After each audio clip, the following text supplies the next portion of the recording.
ఆదికాండము 27 అధ్యాయము. యాకోబు తన తండ్రిని మోసం చేసి ఆశీర్వాదం పొందడం గురించి చెబుతుంది. ఇస్సాకు వృద్ధాప్యంలో ఉన్నప్పుడు అతను తన పెద్ద కుమారుడైన ఏశావును పిలిచి వేటాడి తనకు రుచికరమైన భోజనం తీసుకురావమని అడుగుతాడు. అలా చేయడం ద్వారా అతను ఏశావును ఆశీర్వదించాలనుకుంటాడు. అయితే ఇస్సాకు భార్య రిబ్కావారి సంభాషణను విని యాకోబుకి ఆశీర్వాదం వచ్చేలా చేస్తుంది. ఆమె యాకోబును తన తండ్రిని మోసగించడానికి ప్రేరేపిస్తుంది. యాకోబు ఏశావు వేటాడి తెచ్చిన మాంసాన్ని తన తండ్రికి తీసుకువెళ్లి ఏశావు అని నటిస్తాడు. ఇస్సాకు యాకోబును తడవి చూసినప్పుడు అతని చేతులు ఏశావు చేతుల్లాగే రోమముగా తోస్తాయి. యాకోబు దేవుడు తనకు శీఘ్రంగా ఆహారాన్ని అందించాడని కూడా చెబుతాడు.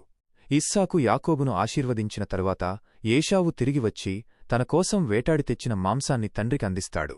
ఇస్సాకు తాను యాకోబును ఆశీర్వదించానని తెలుసుకుని చాలా బాధపడతాడు. ఏశావు కూడా తన బాధను వ్యక్తం చేస్తాడు.